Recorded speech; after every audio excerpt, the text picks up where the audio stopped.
Magandang umaga, Filipinas. Good morning. You're watching Eagle News Mornings from Canada.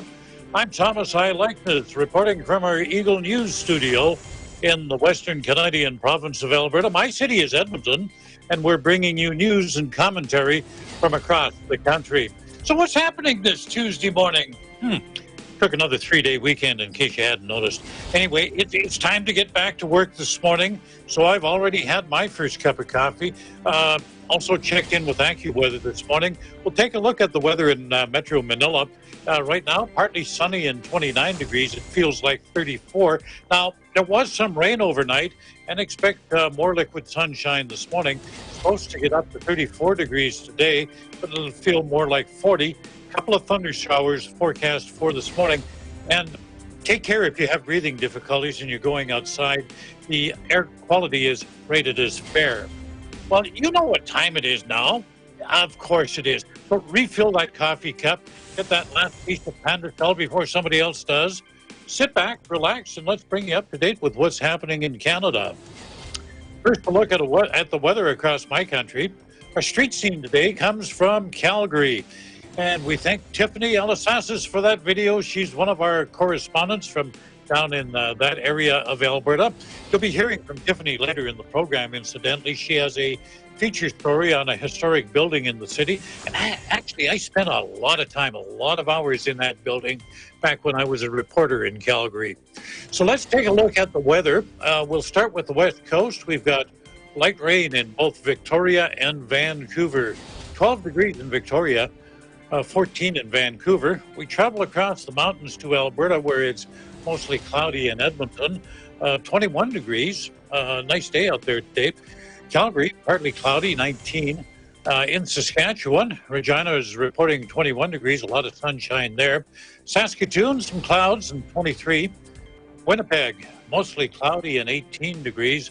And in Toronto, all the way up to 30 degrees. Sky is cloudy, though. And you know it's going to be humid in Toronto because they're right on Lake Ontario. That's one of the 5 Great Lakes on the boundary, the border between Canada and the United States. So it's always humid. But 30 degrees and cloudy in Toronto today. Going a little further north, a couple of hours north to Ottawa, 21 and cloudy. Mostly cloudy and 22 in Montreal. The Atlantic provinces, a lot of sunshine. Fredericton reporting 22 degrees. We go over to Nova Scotia. In Halifax, it's partly sunny and 16. And up to St. John's, Newfoundland, partly cloudy and 16 degrees. Some of the stories we're following today, people in downtown Toronto. Well, I guess they ignored the social distancing while enjoying the warm weather in a city park over the weekend. Prime Minister Trudeau wants paid sick leave for workers when the pandemic is over. Should government take over privately run nursing homes in Canada? Now, and political parties taking advantage of that wage subsidy program for workers. British Columbia is telling out-of-province campers they're not welcome. We've got a feature, as I mentioned earlier, on the renovation of that historic building in Calgary. Oh, and sports fans are going to love this.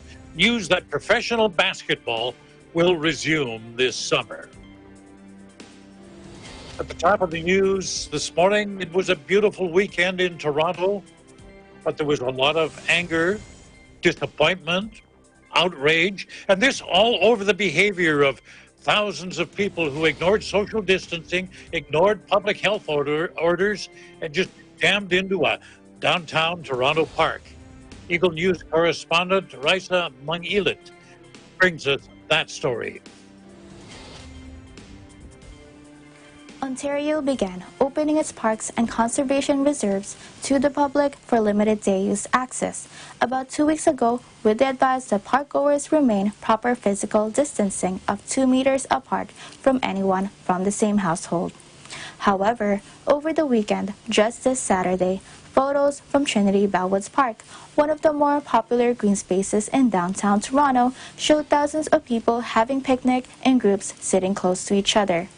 These photos caused outrage, both online and offline. The next day, government officials expressed their disappointment over what had transpired that Saturday. And the images I saw yesterday from Trinity Bellwoods Park in Toronto You know, I thought it was a rock concert at the beginning when I went out there. I was absolutely shocked. My friends, I get it. I get it. It's a beautiful day out. Everyone wants to get out and have a great time. I fully understand. And that's the reason we opened the parks, so people could get out there and enjoy the weather. But the images I saw, we just can't have that right now. It's just too many people, too close. And it might not even be about the young people. They can go home and give it to their parents or their grandparents, because there's still a deadly virus amongst us. And if we allow it, it will spread. It will spread like wildfire. Dr. Eileen Davila, Toronto's chief medical officer, shared her disappointment via her Twitter account and said that it was a beautiful day and we all want to enjoy our city together, but this could be selfish and dangerous behavior that could set us back. She reminded everyone to keep a physical distance and do not socialize in group settings, especially indoors. Toronto City Mayor John Tory also expressed his disappointment over the packed groups at Trinity Bellwoods Park, but he was later criticized for photos showing him at the same park that day, improperly wearing a mask and standing near other people. He apologized Sunday evening for his personal behavior when he visited the park to check out the situation.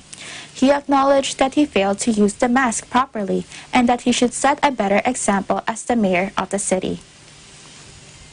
More officers were sent to public parks Sunday to monitor and give tickets to those who don't comply to city bylaws.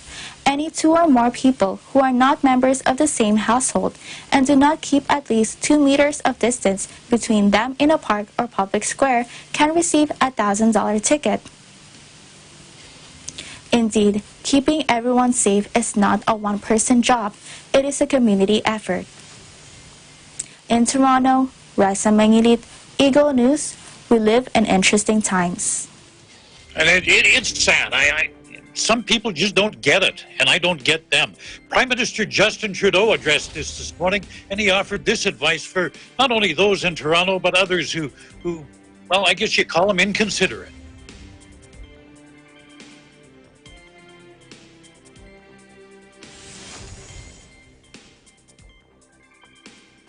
As we move into the summer, we'll have to keep adjusting our routines. Our cities will have to adjust and change, and our approach will have to be tailored to each community. That means the rules and public health recommendations you're asked to follow may be different depending on where you live, and that can be confusing. But right across the country, one thing will stay the same. Everyone has a responsibility to themselves and to the people around them. So keep practicing physical distancing. This is how we protect ourselves, protect our loved ones, and protect the most vulnerable. So you wake up in the morning, you're not feeling the greatest, and you got to go to work. Are you feeling ill? Do you go into work, or do you call the boss and tell him, hey, you know, I'm not feeling good, I think I'll stay home today? And if you do stay home, you get paid for the time off. Well, in Canada, Prime Minister Justin Trudeau is promising workers 10 days of paid sick leave every year. Nobody should have to choose between taking a day off work due to illness or being able to pay their bills. Just like nobody should have to choose between staying home with COVID-19 symptoms or being able to afford rent or groceries. So why is he talking about this now? Well, Trudeau says this measure is necessary to prevent a second wave of COVID-19 from occurring this fall. When the fall comes and flu season starts up, we don't want people who develop a sniffle to suddenly worry that, well, they really shouldn't go into work, but they can't afford to not go into work, and therefore the risk of contributing to a second wave significantly could be a real problem. That's why a number of premiers have agreed that we do need to look at ways of encouraging people who begin to exhibit symptoms of COVID-19 to be able to stay home for a day or two, for the time necessary to be able to get themselves tested and possibly treated. Now, discussions are continuing with the provinces to work out the details of the system, because there's absolutely no details at this point. What if there is a second wave of COVID-19 this fall? Just how well prepared is the Canadian government? Do we have enough personal protective equipment? Well, that was one of the questions put to the Prime Minister today. We've received over 40 flights of PPE into Canada over the past weeks, and will continue to receive flights almost every single day. The amount of PPE we're procuring from international sources continues to increase, while at the same time we are ramping up domestic production of things like masks and gowns and ventilators, the kinds of things that are actually necessary to handle that second wave. We know there's lots more to do, but we have been delivering on the needs that we're seeing right across the country. Privately run nursing homes, what do you think about them? In Canada, 2/3 of those asked by a recent survey say these homes that are privately owned, privately operated, should be taken over by the government. Conditions in some of these homes are terrible, and we found this out. Well, you know, it's been that way for years, but it really came to light in the wake of the pandemic. And that's because more than 80% of the COVID-19 deaths in Canada were people living in nursing homes, most of them in Ontario and Quebec.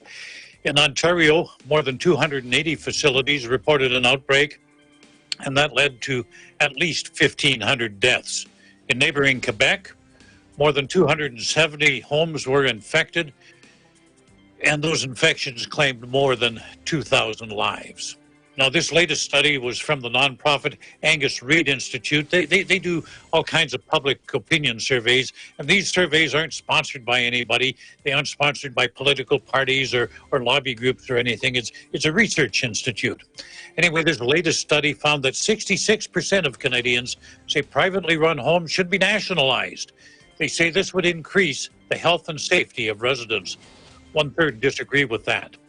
Currently, long-term care falls under provincial jurisdiction, so it's not subject to national standards under the Canada Health Act. What that means is the standards in one province can be higher than in another province.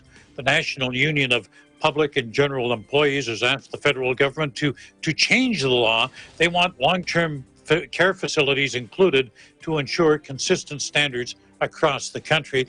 Prime Minister Justin Trudeau says his government will consider it when the pandemic is over. Still to come, don't consider camping in BC unless you live there. Renovations nearly complete on a historic Calgary building. And good news for sports fans.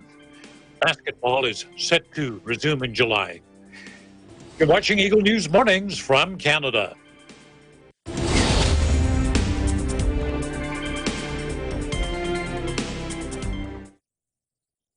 Iba't iba man ang pinanggalingan, iisa lang ang pinangahawakan. Ang pangarap na makilala sa kanilang larangan. Mas titindi pa ang performances ng ating mga TNG aspirants dito lang sa pinakabago at pinakamalaking talent competition ng Philippine Television. Ito ang...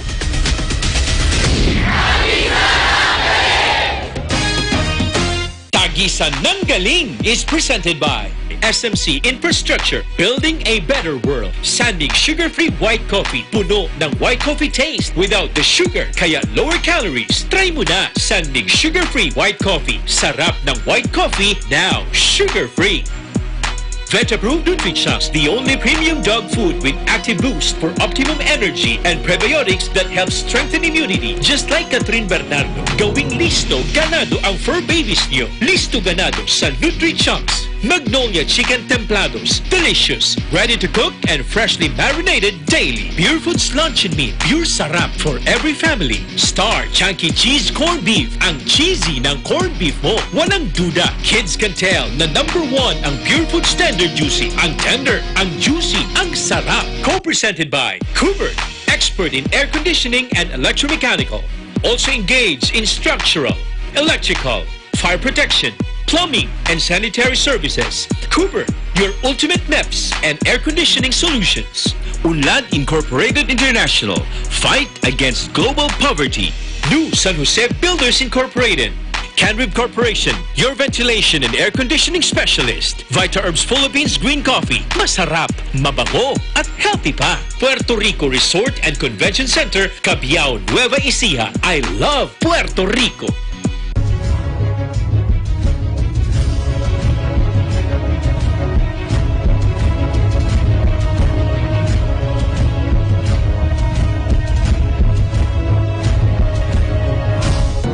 anticipation with Rain or Shine Elastomeric Waterproofing Paint. Colorful protection for your home. Matimco. Matimco is wood. Wood is Matimco. Our Square Variables Incorporated, your trusted UPS supplier and UPS maintenance provider in Luzon, Visayas, and Mindanao. CompuZell Computer Services, ID card and lanyard manufacturer. Saisho International Trading Corporation, DN Steel, EMAC UPB Roof Corporation. Hey, Gretchen Ho here, and I'm a white coffee lover. Creamy kasi, and very yummy. Pero mas masarap kung hindi nakaka-guilty. Check my new discovery, Sandmade Sugar-Free White Coffee. Puno ng white coffee taste without the sugar, kaya lower calories. Try mo na! Sandmade Sugar-Free White Coffee. Sarap ng white coffee, now sugar-free.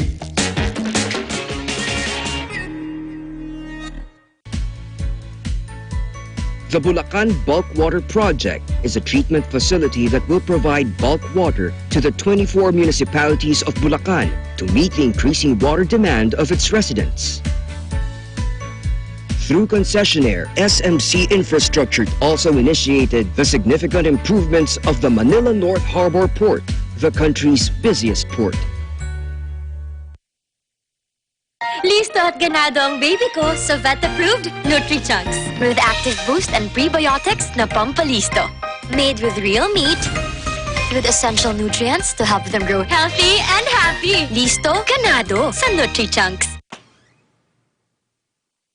Ikaw lang ang star ng buhay ko. Para sa akin, perfect ka. Ibang klase ang sarap ng corned beef mo. Ang cheesy ng corned beef mo. Pag Star Chunky Cheese Corned Beef, sarap ng corned beef, inangat pa ng real cheese cubes. Kaya perfect ang sarap. Star Chunky Cheese Corned Beef.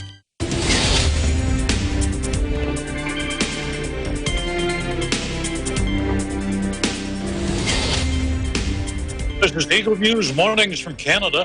I'm Thomas I. Likeness. Well, we've told you about the wage subsidy the Canadian government is offering employers to keep people on the payroll. The government is paying up to 75% of a worker's wage. This benefit is open to businesses as well as nonprofit organizations. When you say nonprofit, most people think of charities. Well, now political parties are applying for that money to pay their staff. Well, you see, donations have dried up because of the pandemic, and the parties are having a tough time meeting payroll. And since they are actually considered nonprofit, well, why not apply for the money? And Prime Minister Justin Trudeau says, hey, there's nothing wrong with that. That's what the benefit is there for, and this is how he defended it.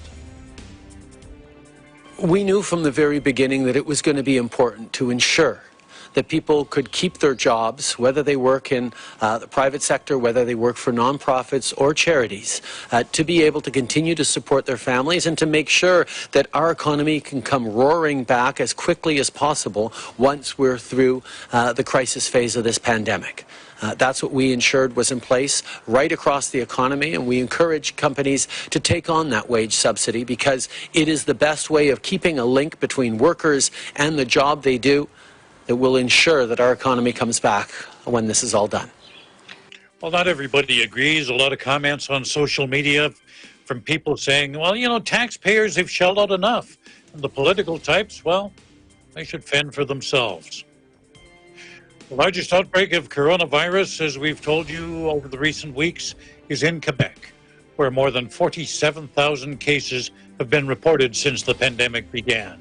There have been nearly 4,000 deaths, and within the province, the epicenter is the Greater Montreal region. Well, today, for the first time in 2 months, retailers are opening their stores. And as people returned to work this morning, those taking public transit were encouraged to wear masks, although the masks are not mandatory. And at transit stations in Laval and Montreal, politicians and transit workers were out there to greet them, handing out free masks to computers. The British Columbia government has taken away the welcome mat. The government is telling people who don't live in the province don't plan on coming here to go camping. Non-residents who've already booked a camping spot in provincial parks will be given a refund. But any new reservations from this moment on, any new reservations made by non-residents, they'll be immediately canceled. These people won't get their money back. Health Minister Adrian Dix saying the province is trying to control non-essential travel and ensure that BC residents have access to campgrounds in the province. The city of Calgary and the town of Brooks, they're both in southern Alberta. They've joined the rest of the province and are now allowing several businesses to reopen. The government delayed reopening in those two communities because of higher COVID-19 numbers. Premier Jason Kenney says even though the numbers are dropping, and again, how many times have we heard this message? Don't be complacent. While this is positive news for many, it doesn't mean that we're out of the woods yet. COVID-19 still poses a very real risk, and we must all continue to act responsibly and look out for one another. Alberta so far has lost 132 lives to this pandemic, and that number is still likely to rise over the weeks to come. Each one of those lives lost is a heartbreaking experience for their loved ones and friends. And this is why we must continue to practice physical distancing and enhanced hygiene, to wear masks in areas where we cannot be physically distanced from others, and to just take care especially for the most vulnerable. Now, most of these cases in those two communities were related to meat processing plants. Workers became infected.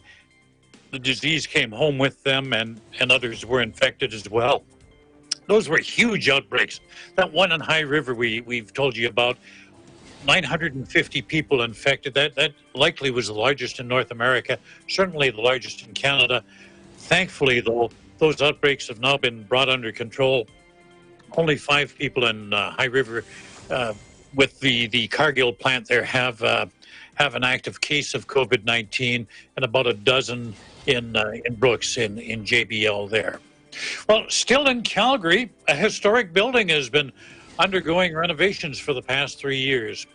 Eagle News correspondent Tiffany Elisasas tells us the wrapping is about to come off the original City Hall building.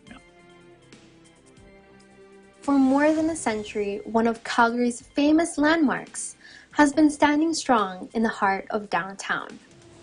The historic City Hall has been standing through Calgary's greatest victories and hardest challenges, which include the Spanish flu in 1918 and the 2 World Wars. This historic building has been under heritage restoration since May 2017. The building was covered by a heavy-duty protective enclosure so that they are able to work under any extreme weather. The exterior work is nearing its completion and is beginning the start of unwrapping the historic City Hall. One of the most outstanding features of the building is its sandstone exterior. In the 1900s, Calgary was filled with residential and commercial buildings built from sandstone. And the historic City Hall is a beautiful example of Calgary's late sandstone city era. The final removal of the protective enclosure and scaffolding will be completed by the end of June. In welcoming back of the historic City Hall, this will bring some excitement, especially in this time. Calgary will be able to reintroduce a valued landmark in better condition, ready to stand for another century. In Calgary, Canada, Tiffany Elisasas, Eagle News. We live in interesting times. The pictures of the building brought back some very happy memories for me. I spent a couple of years there as a City Hall reporter for a Calgary radio station. Well, this has got to be good news for sports fans. Professional basketball about to resume. Standing by live this morning is Zarita Sessi. Zarita, tell us what the NBA has in store for us. Thanks, Tom. So yeah, it was announced on Sunday that the NBA is officially in talks with the Walt Disney Company to restart the 2019-2020 season in late July, where they will use the ESPN Wide World Sports Complex in Florida. So given the resources available to a facility like Disney World, it's one of the best suited places to hold the NBA. Though the setting for the season's return is becoming clearer, the logistics of how it will all pan out is not as clear. There's still much debate as to the format of the plan, but there are reports that the league could bring back all 30 teams to play some of the regular season, while the most recent report that was released today indicated that the league is actually favoring a playoff 1 through 16 seeding right away. So this would mean that the two conferences, Eastern and Western, would be merged together and would be ranked 1 through 16 based on the regular season record, regardless of their conference. So if that is the case, then we would see title favorites like the LA Lakers take on the Brooklyn Nets, while Philadelphia 76ers would take on the Boston Celtics, which is actually a matchup that many had for later on in the playoffs. Now, there's no indication as to whether or not the players would be able to bring their families, which is a concern for some of the players. And teams have already started to plan around the possibility of one designated site by asking the permission of the league to actually let their players bypass coming back to their market team and going straight to the designated site.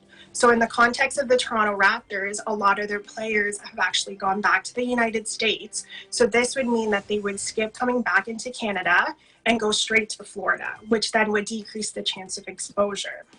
But again, with all the uncertainty of the current pandemic and the evolving guidelines, only time will tell what the NBA actually decides to do. Reporting from Toronto, Ontario, Canada, I'm Zarita Sese, Eagle News. We live in interesting times. Before you go, Zarita, the remaining players on the team's roster in Toronto, how do they plan to get to Florida? I'm going to assume that they're going to have to fly there because a lot are from Chicago, Philadelphia. They're kind of spread out in the States, and there's actually some players who have stayed in Toronto. So Serge Ibaka is actually living in Toronto, and he would have to take a flight back to Florida. Now, I know that the league has actually been granted permission to let foreign players come into the United States. So, for example, if they're living overseas or even something like Canada, they're allowed to come back in. Do they have to quarantine down there when they get to Florida? I'm going to assume that they're going to have to, but I'm sure in terms of scheduling, the league would account for that because essentially everyone would be coming from somewhere else, so they would all have to quarantine. Well, there must be a lot of disappointment in Toronto because even if there weren't fans allowed, I'm sure people would have liked to have seen some basketball activity in the city. Absolutely. Actually, today marks the 1-year anniversary of when the Toronto Raptors made it to the NBA Finals. So it was a year ago today that we beat the Milwaukee Bucks to make it the first appearance into the finals. So a lot of people are so eager. They're craving for anything at this point. I just have one last question, and this relates to the league as a whole. Does the NBA have a new mascot? Is it going to be a mouse? You know what? I think it'd be really cute. I think it can appeal to a lot of players. Mickey Mouse is a very recognized figure all over the world. So, hey, why not? Let's market the entire league like that. Thank you for your time this morning, Zarita. You know, there's always something good from EBC to watch. Vegas Variety. It's hosted by Lani Valdecantos and Anna Cui. They got a great show. You'll hear from people from different backgrounds, all walks of life, and they'll be encouraging and inspiring you with their stories, their tips, their tricks, their life hacks. Vegas Variety. It's on Facebook and YouTube. Check it out. And that's our program for today. On behalf of the Canadian News team, I wish you all good health. Take care of others and take care of yourselves. Stay tuned to Eagle News for accurate and balanced coverage of the COVID-19 pandemic and other current affairs. In Edmonton, Canada, Thomas I. Likeness, Eagle News. We live in interesting times. Stay tuned for Aguila Belita, hosted by Maricar Valesco. Thank you, Tom. Have a great evening ahead. You too.